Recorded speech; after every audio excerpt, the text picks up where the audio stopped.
Live.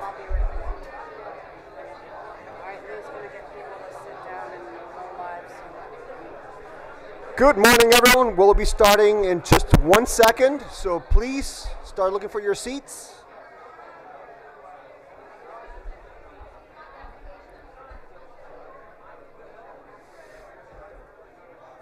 What is it saying?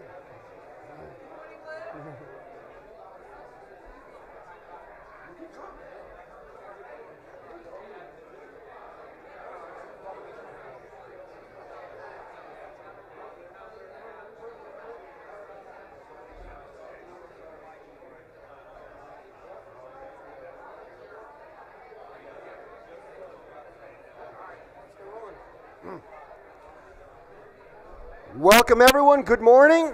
Welcome to this beautiful Friday morning. Beautiful Rockville Friday morning.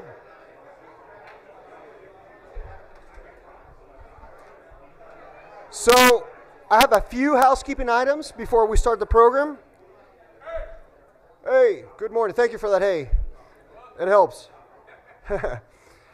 So if everybody could please keep your cell phones turned on, but on silent mode. You'll be interacting with me during the presentation using your phone in silent mode. Bathrooms are to your left here through the double doors. Today's event is being live captioned. To view the live captioning, you need to go to floridabusiness.org. Again, that is floridabusiness.org. You go to the media center and then look for closed captioning. There are question cards on your table for the Q&A session, and staff, when you fill them out, staff will come over to pick them up and read them. So at this time, please rise for the Pledge of Allegiance. I pledge to the flag of the United States of America and to the republic for which it stands, one nation, under God, indivisible, with liberty and justice for all. Thank you. At this time, I would like to recognize some of our special guests in the room. We have someone who I think it may be my sibling, Monica Paris, Daytona Beach Commissioner. Where are you? Thank you. Phyllis Butling, the very Vice Mayor. Charlotte Gillis, Edgewater Vice Mayor. And Will Roberts, Volusia County Tax Collector.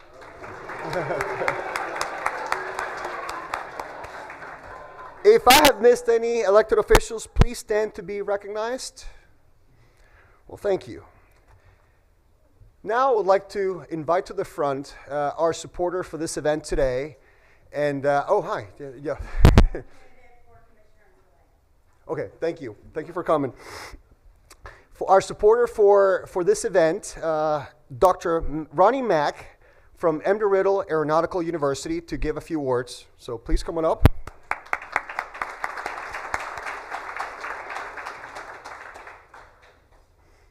don't know if it advances automatically or... We about to find out. All right, how's everybody doing?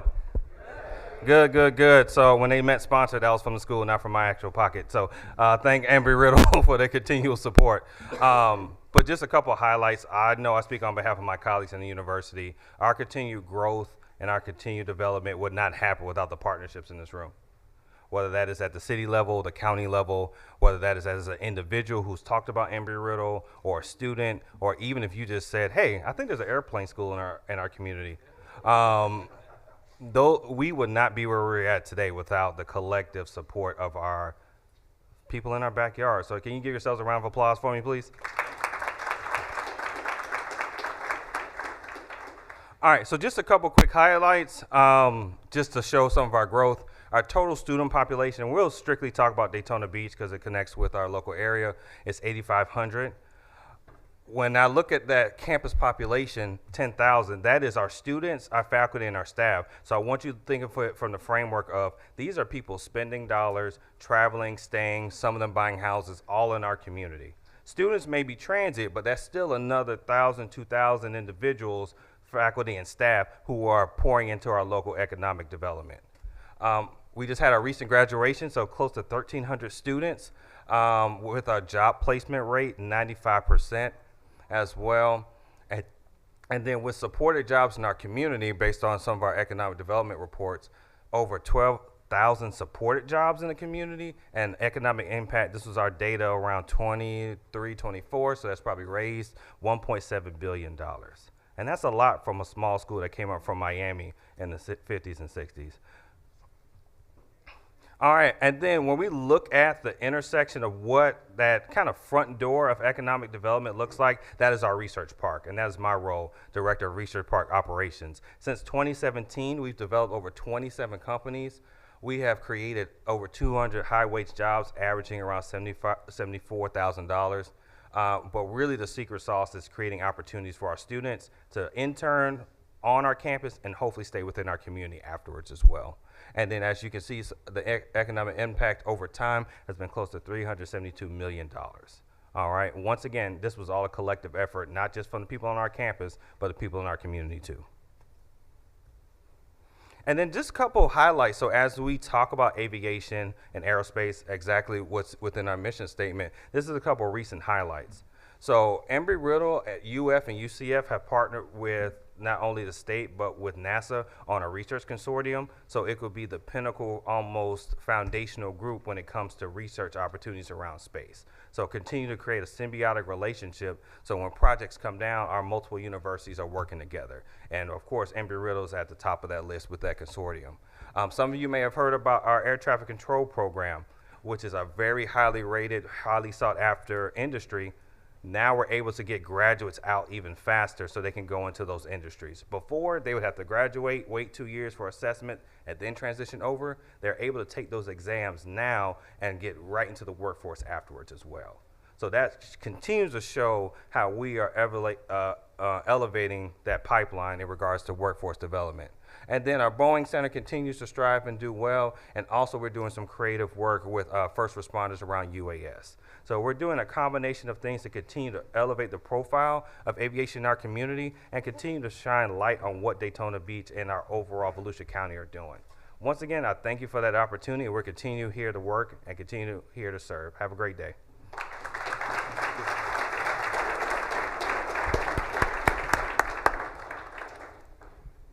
Fun fact, Ronnie and I were in the same cohort for Elevate Daytona, which is an event put together by the Chamber, Daytona Chamber, and that's how Ronnie and I get to speak in public, or we're comfortable speaking in public, because that event, the slides advance automatically every, what is it, every it's like 5 minutes, and they advance automatically, and you have to keep track of the pace, so it's really, really fun to do. So at this point, please, if you would scan, see the thumbs going up already, if you can scan this code and use the code, the blue code right here, you'll be able to view the presentation. I am giving you permission to look at your phone during the presentation, so you're welcome. And you'll be interacting with me using that code. So I'll leave it there for just a second. I see a few phones still scanning. Go to a page to that. Yeah, it's going to Menti, yes.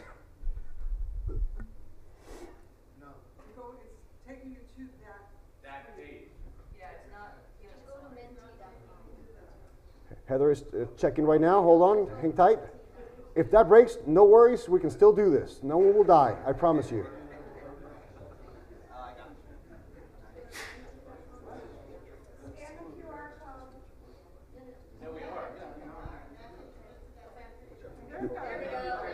There we go, okay. All right, let's do this. Now that we have that settled,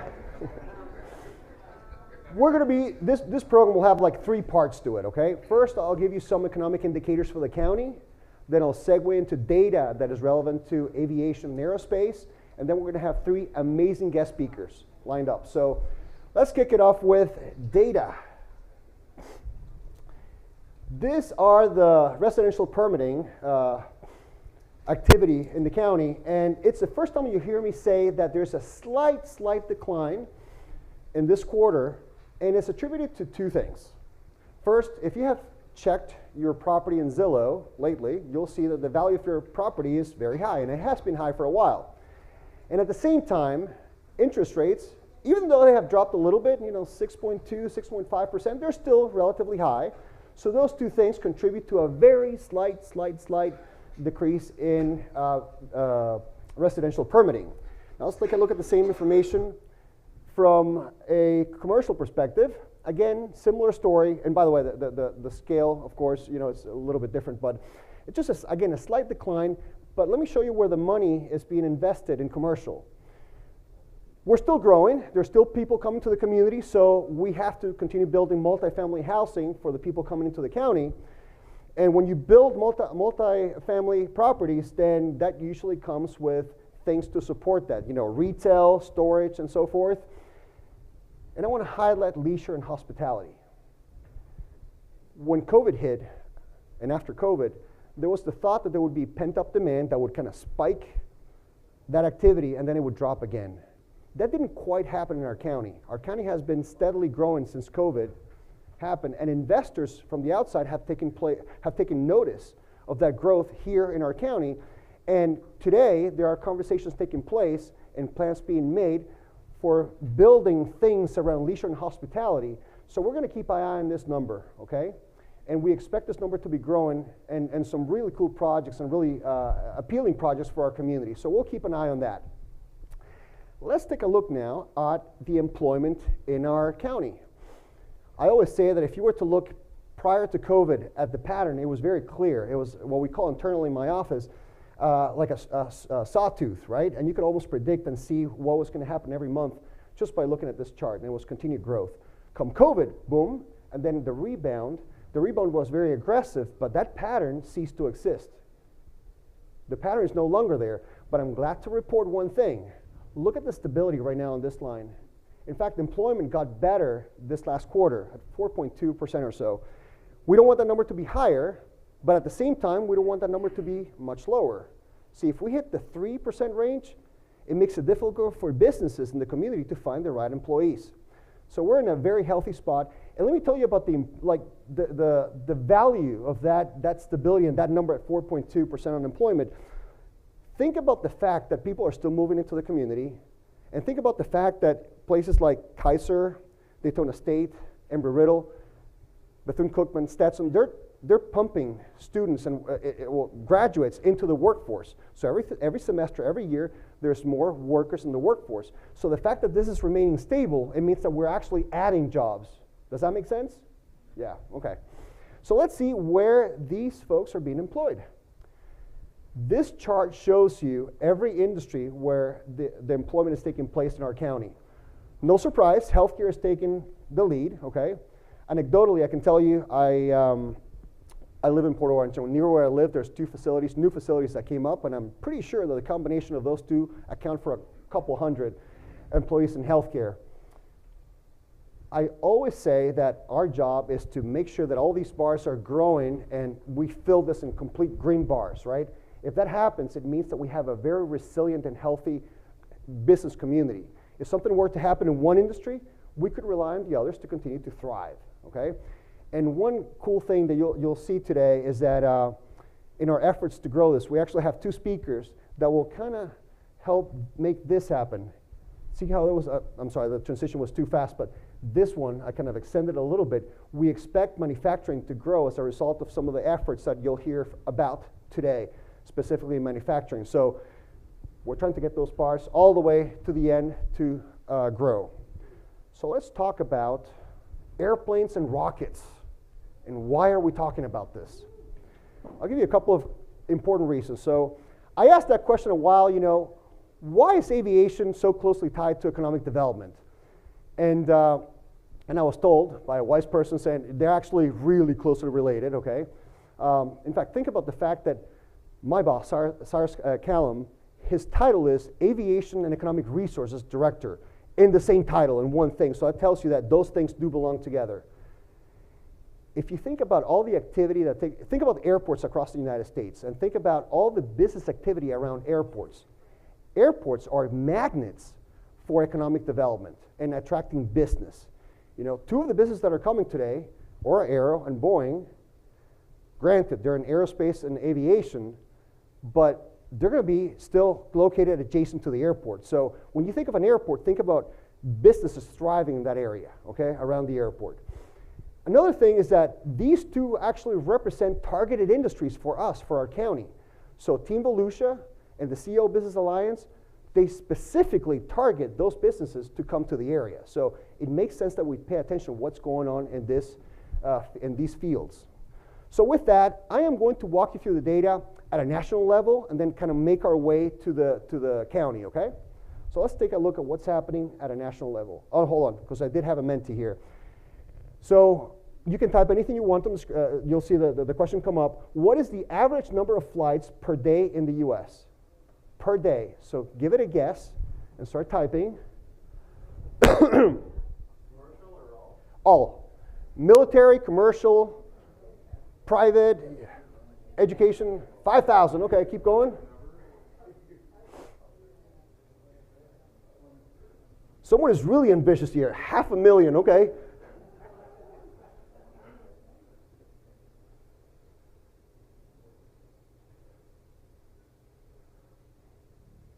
Okay, I see a number that is really close already.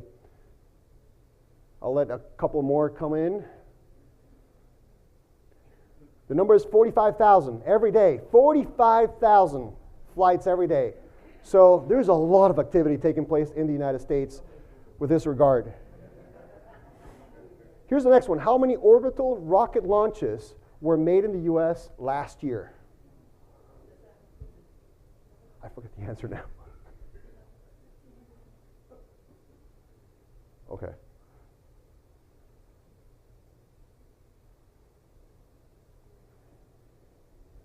Was it the one in the middle? The third one, okay. You guys got it, yeah? 203, that's good.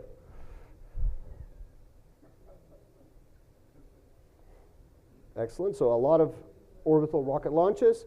And last but not least, how many passengers fit in a Boeing 787? This is an honor for one of our speakers, Boeing. You better get it right, Michael.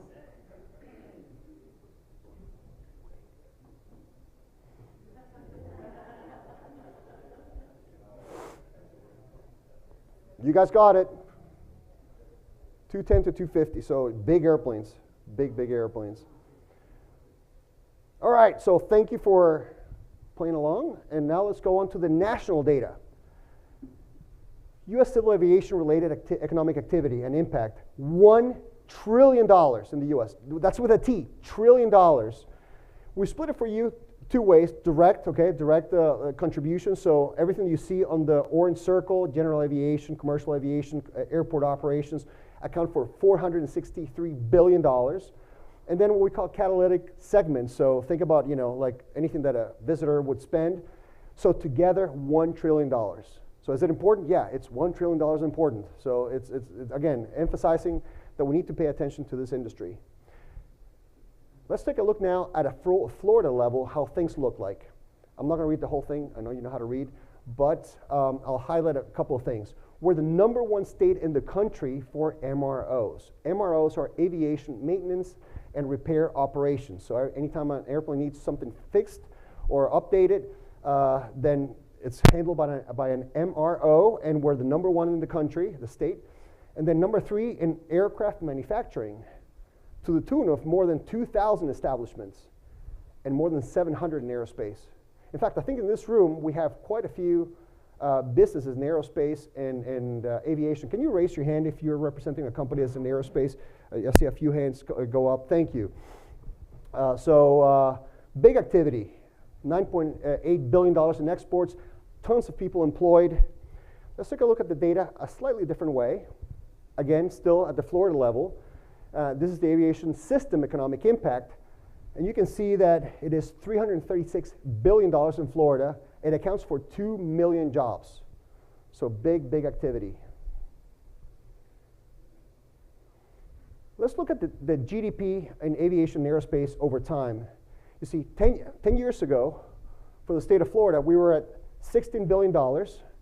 And since then, yeah, we took a hit during COVID, kind of had a dip, but we rebound to $31 billion. That is 93% growth over the course of 10 years. So it basically doubled. That is phenomenal activity. Something really interesting though, because I did mention the slump there during COVID, Check out the same line for Volusia County. We did not take a hit during COVID as bad as the state, and we had our continued growth from 111 million to 187. Now let me highlight this. If you look at the bottom here on the right, the GDP, the total GDP for the county, that means all the industries together, grew over the last 10 years 61%. But take a look at this one. So aviation and aerospace, 67%. Let me say that a different way. Aviation and aerospace is growing faster than everything else on average, okay? That is kind of cool to see. How is that growth happening? Well, there are 64 aviation and aerospace establishments in Volusia County, kind of broken down this way, and they're accounting for that growth that we're seeing over the last 10 years. Now, jobs. A lot of data here. I want you to focus your eyes on here, the bottom one, the total jobs, and notice how over the last 10 years, the state of Florida grew in terms of job creation by 20%. Volusia County, not too far behind, for all intents and purposes, the numbers are pretty equal, grew by 17%. But look at the same data for aerospace and aviation. So the state grew at 59% over the same period of time. We grew 69%. So is it important? Absolutely. We have to keep an eye on what's happening aviation and aerospace. And granted that at the moment it represents a small portion of our total employment base. I mean, at 1,572 jobs. But guess what? You're going to be hearing today from companies that are in the next, not even 10 years, but less, they're going to get us to double that number. So it wouldn't surprise me next time we do this report in a few years, we'll be looking at not 69%, but 100% growth. And not just them, there's many other businesses that are approaching us because I like to think that we're reaching that tipping point where if enough businesses come on a specific industry, all the others are looking and figuring out what's happening there in Volusia County. We need to be there as well. We're having more and more of those conversations. So it's the right time, the right place. So with that, I would like to briefly introduce our three speakers. So we have, we're going to be hearing about aviation from Cyrus Callum. Then we're going to be hearing from Boeing, from Michael Ferro, and Drew McEwen with Aero, okay? And I know that Heather is right now going to queue up the next presentation, and I'm going to read, if I may, kind of reach over and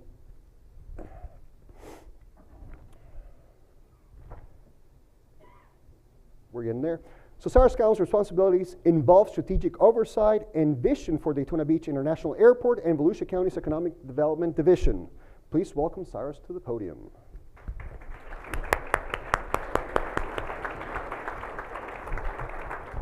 The mic is off, sorry.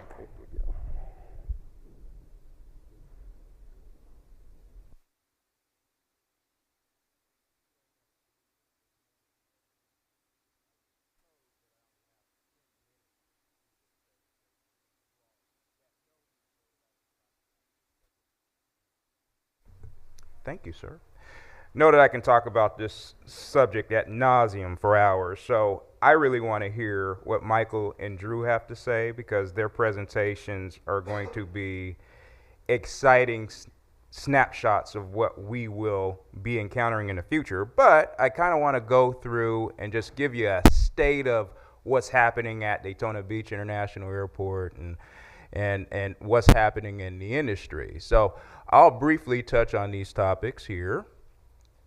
So we all watch the news, and we, coming out of the pandemic, heard that story about the pilot shortage, and you can't find pilots anywhere, and the airlines are trying to grab everyone that they can that are coming from our great partners at Embry-Riddle University, and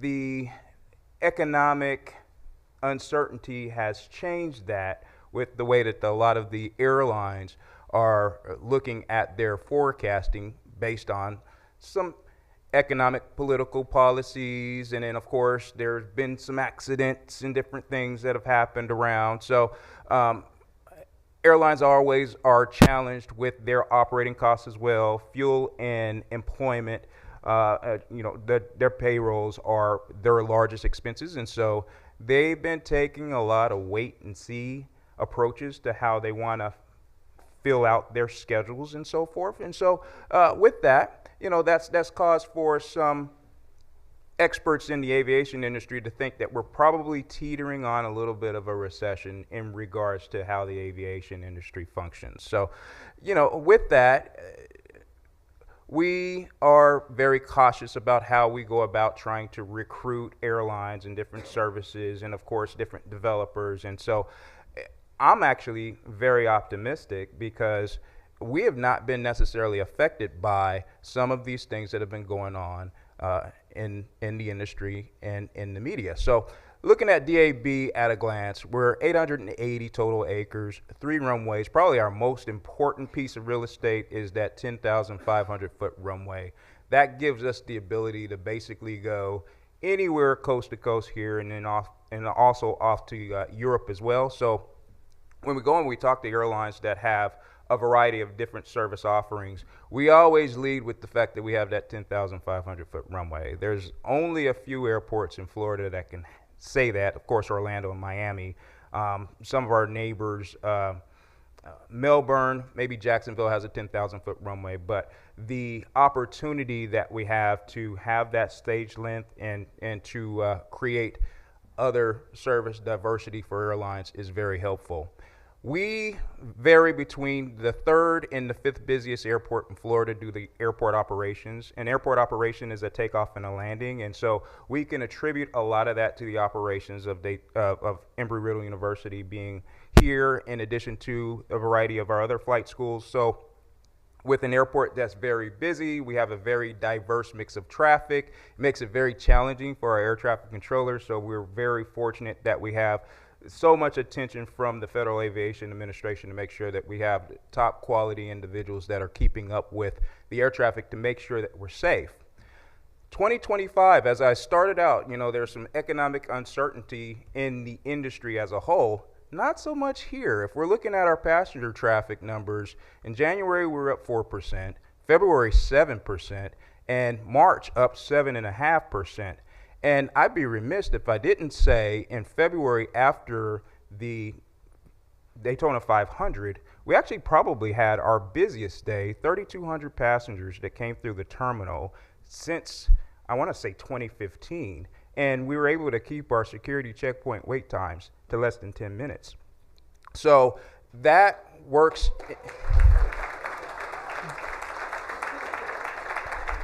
And I'll tell you, there's a lot of airports that are southeast of us that can't do that. So, and that's not without TSA PreCheck, by the way. So, but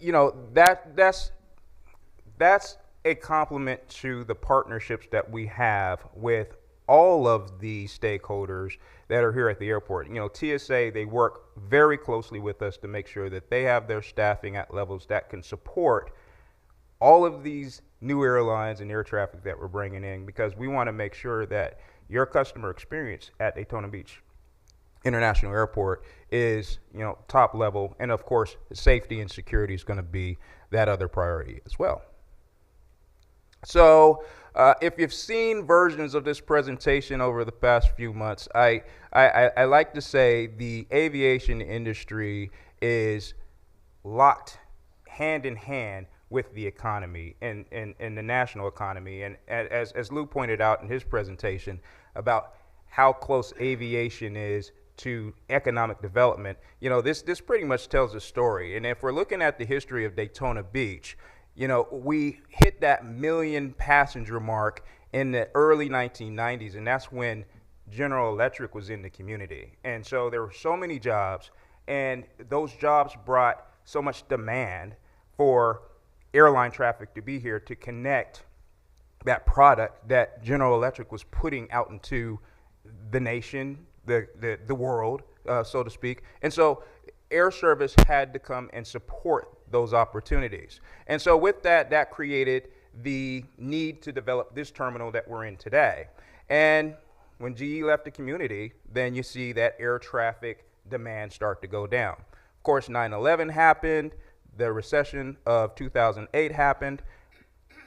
As industry started to come back, as there was a need for additional opportunities to go to places like New York City, and I'll talk a little bit about that in a second. JetBlue came in, COVID happened, we took that dip again, and then the nature of the aviation business on the airline side started to change, and the resurgence of ultra low-cost carriers started to be more of a market need. And so we were able to get a Velo, and then you see as we start to climb now, our future is optimistic. So this is who we have operating at Daytona Beach right now. Of course, American and Delta have been our partners for some time, and we're very fortunate and happy to have their continued support of our airport and our community. In 2023, we were able to get a Velo Airlines. That was our first ultra low-cost carrier to come into the market, and they started with New Haven, Connecticut, and Wilmington, Delaware, suburban Philadelphia. They added some, I want to say, bonus service to Hartford, Connecticut, and Concord, North Carolina, which is just outside Charlotte. But they had to make some business decisions. Those of you that are following the news, they ended up receiving a contract from the Department of Homeland Security, and so they felt that it was more in their best interest to devote some of their resources to that effort. But they never turned away from what they originally established here with the New Haven and the Wilmington, Delaware traffic, because those numbers were so strong, and it's a very profitable operation for them. We had set up a minimum revenue guarantee. It's kind of like a co-promotional agreement that we would support them on their shortfalls should they have some. And a lot of the ultra low-cost carriers, when they start up their operations, it's a lot of money up front to get everything started. I am pleased to announce that we are nearing the end of that contract, and there's a good chance that we're going to be able to have money returned to us because the service has been so successful. So I'll get into that here in just a second. One of the successes that came out of that, though, was Breeze entering our community. Airlines kind of look over each other's shoulder and they see how successful their competitors are. And so Breeze wanted a piece of that success. And so with that, we added 4 destinations: White Plains, New York, Hartford, Connecticut, Raleigh-Durham, and Providence, Rhode Island, which is actually operating today. And then also some new service. Just recently announced last week, Breeze is going to come back into our community and add a 5th destination, and this is going to be to Akron-Canton, the greater Cleveland area. And so this is going to start September 3rd. Service will be Wednesdays and Saturdays. So all of this success is creating other opportunities for additional success. So we're compounding that on top of what we've been able to do. So we have 9 nonstop destinations since 2023, and 2 of which are going to hubs. So that will expand our reach to over 200 markets worldwide. And then we have point-to-point service, as I mentioned before, the Breeze service from tons of opportunities in the Northeast, but also this Akron-Canton opportunity gives us an opportunity to get into the Midwest. So still negotiating with the airlines right now about adding additional service, and a lot of them are really excited to see how successful this new service is once it starts in September. Still chasing our primary markets, the markets where, oh no, I got the 2-minute note. All right. Well, I'll get back into some of, or talk to me afterwards about these primary markets, but there's some really cool stuff that I want to go over in regards to the impact of Velo and Breeze being in our community. Remember, I talked about that $1 million minimum revenue guarantee program that we set up. If you look at since June of 2023 through April, we've been able to generate $1.9 million in taxes that have just been received from those 2 airlines being in our market. So tax collectors pretty happy about that, I'm sure. And then if you look at what that service has done to our community, that economic impact to the community, almost $24 million in 2 years since we've had a Velo and Breeze in our community. We couldn't be able to do this without our marketing support and strategy, our partnerships from Lori, Debbie, and Georgia with our CVBs. And so they've been helping us with a very aggressive marketing campaign. These are banners and different things that we've collaboratively come together to work on in terms of promoting our area to people that live in the areas that these new airlines are going into. And real quickly, I will show you one of the commercials Fly nonstop to that are in Daytona those Beach, markets. your gateway to the ultimate Florida vacation. Relax on sun-kissed beaches, experience vibrant nightlife, or feel the adrenaline at Daytona International Speedway. From family fun on the boardwalk to savory seafood, there's something for everyone. Explore nearby New Smyrna Beach with its epic waves, or recharge in West Volusia with its charming downtown vibes. Your nonstop flight to Daytona Beach International Airport awaits. Plan your getaway at flytodaytonabeach.com. So if you're in Akron, Ohio right now, this is what you're seeing on TV. All right, real quick, some awards that the airport staff, I can't say enough about. You know, they are what makes the dream a reality. We've been Best Commercial Service Airport in the state of Florida 2 times, 2021 and more recently 2024. We just received the FAA Region Air Carrier Safety Award. The award was for 2023. They just gave it to us in 2025. FAA, go figure. And then just recently, we just got awarded the Project of the Year from the Airport Business Magazine. Our runway 7 left, 25 right. We did a lighting upgrade, and so that project was operated under budget, on time, and so we were rewarded for the collaboration with our construction partners, our design partners, and so we're very proud of these efforts. So I'm going to get out of the way, give it back to Lou so Lou can introduce the next speaker, and I'll be happy to take questions, hopefully, if there's time remaining.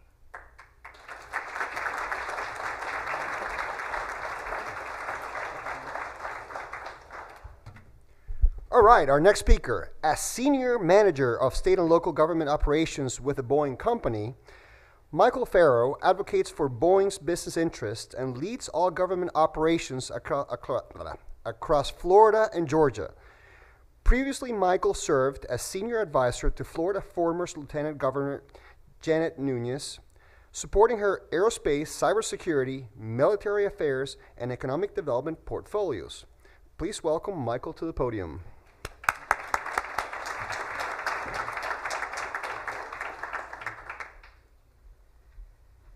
Good morning, everyone, and thank you so much for this opportunity. I am so glad to be here in Volusia County. I grew up just north in Flagler County, so I always tell everyone this is my backyard, this is home. So I'm obviously excited to talk about Boeing and what we're doing around the state and primarily in Volusia County. Just to talk a little bit, you all know who Boeing is, but we're a lot more than just airplanes, right? I like to say we are a tech hub for all things aviation and aerospace. We support customers in over 150 countries. We are a supply chain of over 12,000 suppliers and vendors globally. And more importantly, it's about our workers. 140,000 employees across 65 countries, some of the best and brightest. We operate under 3 primary pillars. BCA, which is our commercial airplanes, we all know what that does, but Florida operates primarily in 2 specific silos. Our BDS portfolio, which is our defense, space, and security portfolio, as well as global services. I like to tell people that Boeing Global Services is essentially our customer service pillar. So when a product leaves our assembly line, when it leaves our facilities or factories, we support in the maintenance, the overhaul, the repair, the training of those platforms. I would get in a lot of trouble if I said this in front of my colleagues out in Washington State. Florida is a Boeing state. And the reason why I say that is because we are strategic in our growth and we understand the market. I use this slide all the time. As Lou had mentioned, I was previously with the state, so I'm still trying to take off the state hat sometimes. But this is a map generated by Florida Commerce on our state's aerospace and aviation clusters. Obviously, you see a lot of growth in very concentrated areas in the Panhandle, Jacksonville, Central Florida, as well as South Florida. Well, Boeing understands that. And it's not just about delivering a product. It's about integrating ourselves into the community. It's about growth. It's about developing workforce pipelines. So within Florida, we have over 3,400 employees. Very proud to say over 800 veterans work here in Florida. We have a huge supply base, over 410 suppliers across the state, which equates to about 1.3 billion in spending. And I always say, Boeing, for a state and local person, is it's a hard act. We follow the state, not the program. So I've got to be a jack of all trades here. I'm going to go through quickly kind of what we do across Florida. So if we're as far west as Fort Walton Beach, we do F-18 and F-15 landing gear overhaul. We're also the hub for technical publications. If it is a Boeing platform, we develop a digital publication out in that facility. Over 380 personnel out in the Florida's panhandle, sorry. Jacksonville, we just cut ribbon last year at our maintenance, repair, and overhaul facility. As Lou had alluded to, Florida's the #1 state for MRO operations, and we are rapidly growing. We've doubled our headcount in over 12 months in that facility. It's over 580 personnel. Space Coast, obviously, a lot of space activity. Boeing has been in the Space Coast since 1940s. We've been a part of every critical space mission, from Apollo to the shuttle, and now also providing core stage for Space Launch System as part of the Artemis program. And then also Miami. We have a training facility that trains pilots. Over 15,000 came through our facility last year. And then also our distribution headquarters, so fasteners, chemicals, consumables, all that help grow that pipeline. I also have to touch on our global engagement arm. We always like to say, we invest where we grow. And we believe that community engagement is paramount for everything that we do. If there is a Boeing employee there, we want to invest in that community. 10.7 in charitable giving over the last several years. That equates to 23,000 volunteer hours. And we invest in 3 primary pillars: our future, our veterans, or our heroes, and our homes. We support an upward mobility for those in low socioeconomic tiers. We are constantly focused on workforce transition for our veterans, and K-12 STEM education is very important to what we do. So we're going to touch a little bit on what I can touch on as far as what we do over here in Daytona. This is our newest facility. We broke ground about a year ago, and we're about to start hiring. We have recs out. I think we're going to have our about 10 employees here by the end of the month, so very exciting. But to discuss Boeing in Volusia County, you have to talk about the partnerships that we've worked with and developed. Embry-Riddle, we cannot sing your praises enough. Embry-Riddle is a key driver as to why we chose Daytona. Obviously, there is a lot of growth over at the Space Coast, and you're starting to see that growth continue up and through Florida's first coast. And so Daytona was just prime for us to do what we wanted to here. And it's really driven too by partnerships, not just with Embry-Riddle, but with the state, Space Florida, Florida Commerce, and all integral parts as to why we are here. So thank you to them. Essentially, we've created skiff space up to standard. We're going to have over 200 Boeing employees in this facility within the next year or so. And the goal is to support on a lot of our air dominance programs that stem over in St. Louis on defense side. So here is our facility, 3 primary floors, over 67,000 square feet of skiff space. And I think the beautiful thing about this too is we're able to adapt and modify based on the programs that we are supporting in this facility. So our key objectives are threefold. So number 1, critical cleared talent, and I cannot stress that enough. The whole country right now is experiencing issue with getting cleared talent. Florida, I believe, is ahead of the curve, comparatively speaking to other states on this front. What better partnership to have with a premier institution like Embry-Riddle? A premier aviation company like Boeing partnering with Embry-Riddle, it's a match made in heaven. So that's going to be a huge part of our presence on the campus. Also, driving affordability and future competitions. So as we alluded to earlier, there is that growth, or even hemorrhaging, if you will, in Florida Space Coast, and that's kind of creeping up here. But we're able to tap into a lot of what we do on our defense portfolio in Florida Space Coast. And obviously, Florida Space Coast is rich with talent. A lot of veterans who are also cleared as well. So those are important pipelines for us as we continue to stand up this facility. And then I'd also say too is just, again, that partnership with a leading university. We know what Embry-Riddle's capable of. We know that when individuals come from Embry-Riddle and come to work for Boeing, they have the credentials, they have they have everything that they need to be successful in our company. And this wasn't just something that happened overnight also, right? I mean, a lot of what we do is due to the 2-decade partnership that we've had with Embry-Riddle. Currently, we have over 3,000 Embry-Riddle alum that are employed by the Boeing company and other subsidiaries. We want to continue to see that grow, and we think we can obviously do that with our new presence here as well. Several hundred interns as well. The Boeing Center for Aviation, Aerospace, and Safety. Safety is paramount to Boeing. Our new CEO, Kelly Ortberg, has made it clear to all of his employees, you must put safety first, and obviously Embry-Riddle as well. And then more importantly too is ROTC partnerships. I heard somewhere that Embry-Riddle is the second largest commissioning body for airmen in the Air Force. That's a market that we want to tap into. And so we guarantee through our partnership that every ROTC grad gets a interview with Boeing. And that's all I have for today. Thank you all so much for opening up, and please use me as a resource, whatever I can do to help. Thank you.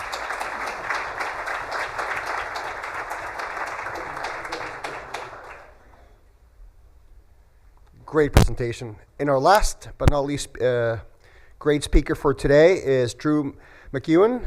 He is a veteran aviation executive with 40 years of experience at Beechcraft and Piper Aircraft. In February 2024, he joined Aero as Chief Commercial Officer, leading global sales, marketing, and customer support while building out the company's U.S. commercial presence. So please help me welcome Drew to the podium. There you go.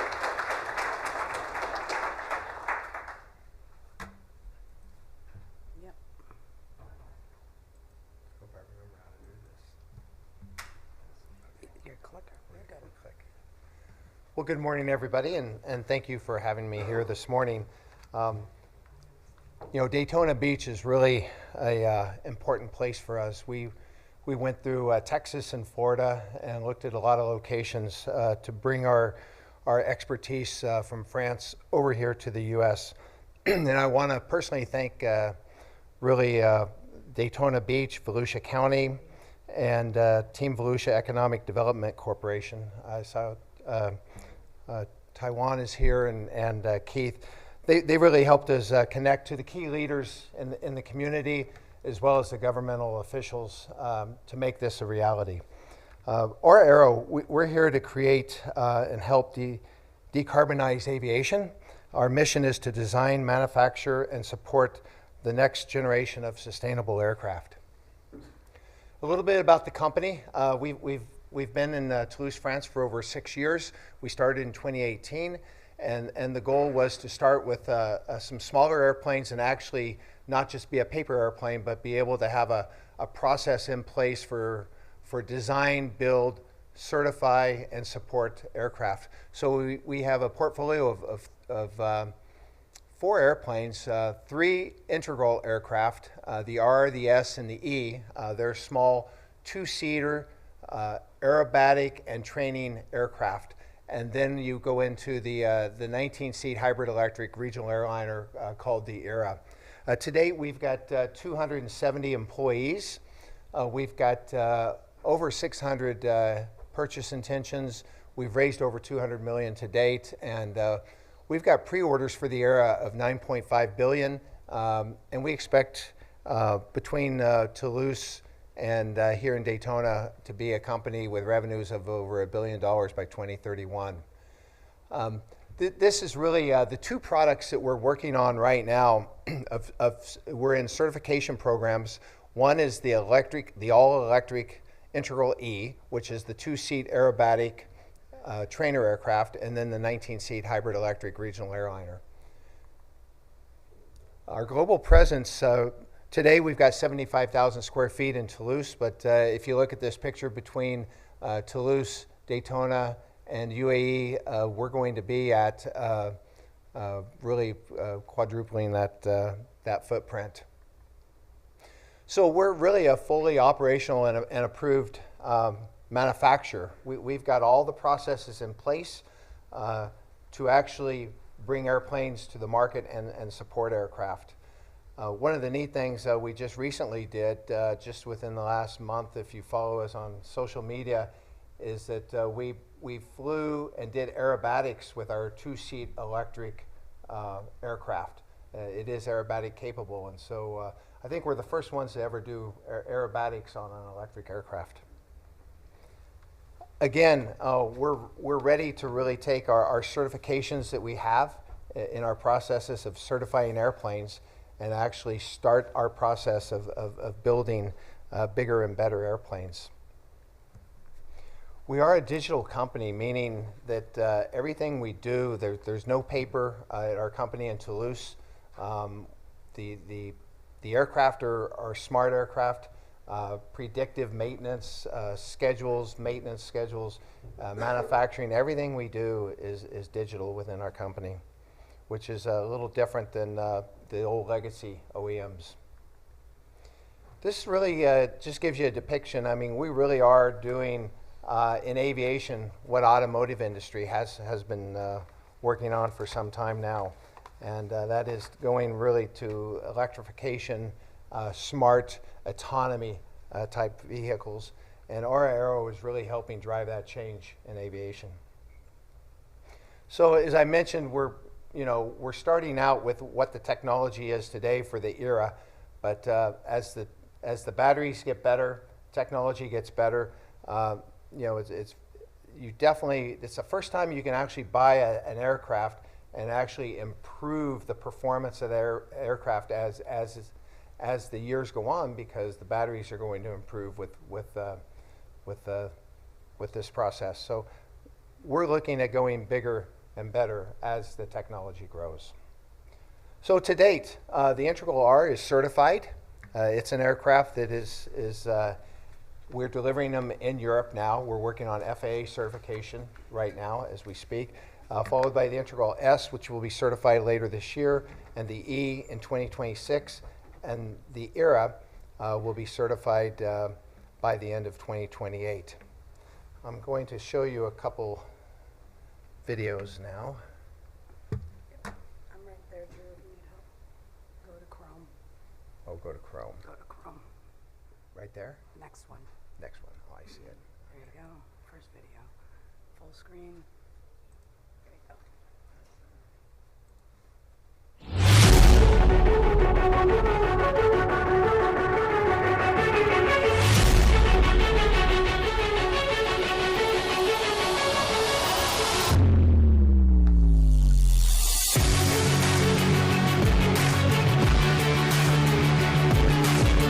So this just shows all three of our aircraft lines.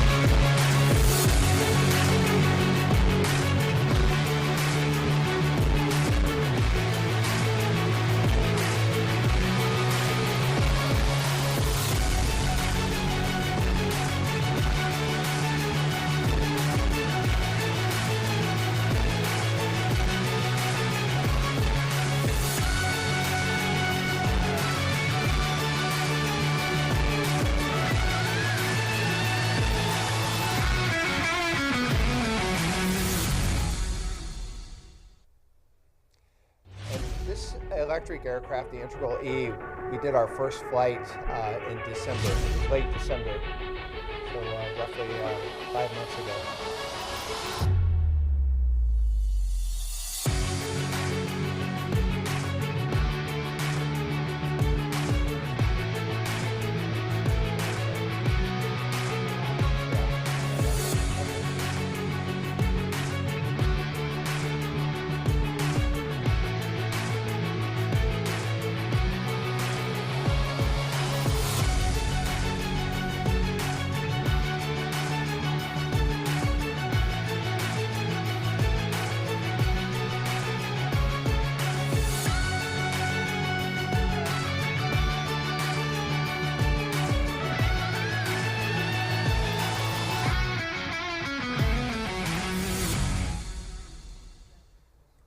And then this is our depiction of our 19-seat hybrid electric aircraft.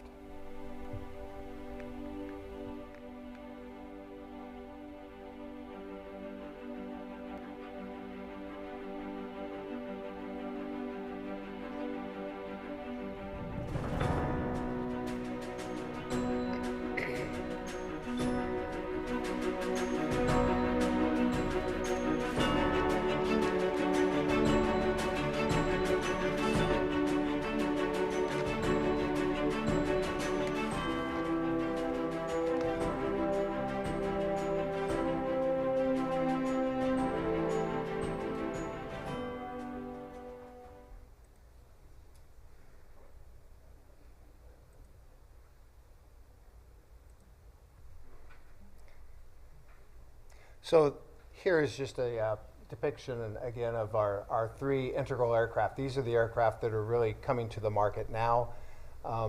Again, we started with this aircraft because we wanted to come up with a new airplane that really replicates what the French had, and it was called a Cap 10. So anyone that's in aerobatic flights really knows about the Cap 10. It was one of the best aerobatic aircraft around, and so this is really the modern version of the Cap 10.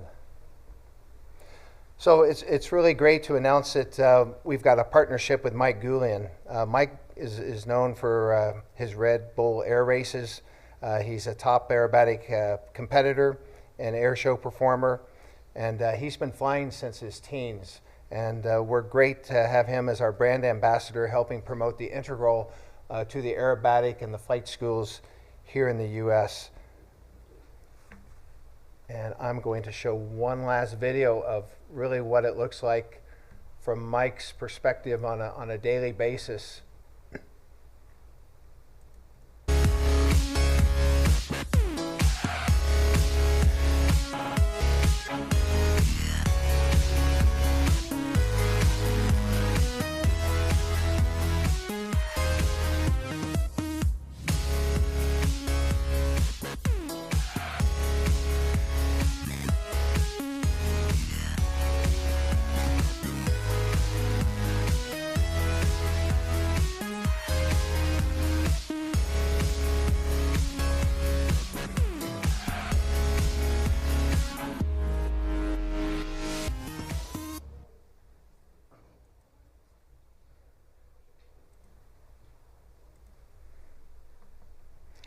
So just towards the end of my presentation, I'm going to talk just a little bit about the hybrid electric era aircraft. So this aircraft really is going to offer 80% CO2 reductions, excellent economics, advanced safety features such as envelope protection, autonomy.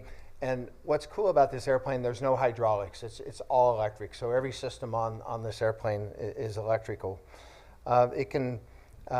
You can have up to 19 passengers. You can go up to 900 nautical miles.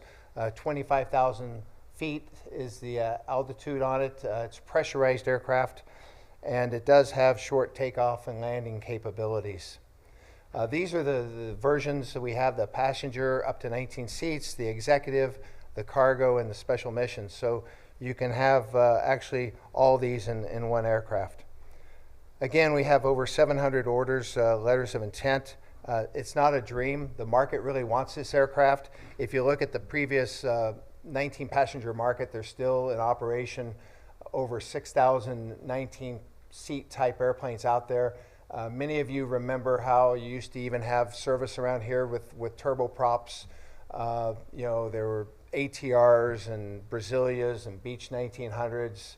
I actually spent 20 years selling Beech 1900s, and that's what got me really excited about this, because this airplane has the economics to really make point-to-point regional service to where you can go within Florida or outside Florida and offer point-to-point service at the economics that you just could never get in the smaller turboprops.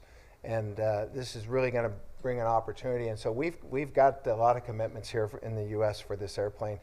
Daytona Beach, we're coming here and we're going to build over 100 of these Era aircraft and having over 1,000 quality jobs right here at this airport. and it's going to be about $200 million in investment to do this. This project wouldn't be possible without the strong support of Embry-Riddle, Daytona Beach, Volusia County, Team Volusia Economic Development, and Space Florida as well. So we're really excited, and here we are on this airport. We're kind of in the southwest corner. Again, that's 500,000 square feet of facility, and this is our facility right here at this airport. It's 10,000 square feet. We're proud to partner with Embry-Riddle. With this, where we're going to do our completions and our delivery and our support of our integral aircraft as we bring them over here to the U.S. And we're going to take possession of this in July. They're doing some finish out in the building right now, and this is going to allow us to really start to bring our aircraft over here and also do some research with Embry-Riddle and other partners around the area, and hire some talent as well to be in this facility at this hangar. So our U.S. factory design is ready. We have 40 acres right here on site. Thanks a lot to this gentleman right here that presented earlier, and 500,000 square feet where we're going to hire, train, and industrialize. We're going to start here within the next 2 years and have it going. So I want to thank everyone, a lot of you in here for the support. We're proud to call Daytona Beach our home, and we look forward to growing together and building the future of flight right here in Daytona Beach. So thank you. Thank you, Drew. Normally we do Q&A at this point, but it's 9 o'clock. So what I would recommend, and to add, I know we have 3 speakers, so the questions will be directed to different people. What I would recommend, if you have a question, that you approach after we end the program, each of the speakers, if you have a particular question to address, okay? So with that, I thank you for coming today, and I would like you to mark your calendars for the next Q Breakfast on August 15th. If anyone is interested in sponsoring this event, the future Q Breakfast, please see me or one of my staff after the program. Thank you for coming again. I wish you a great weekend, and if you're near Rockville, I hope you enjoy that show as well. So, thank you.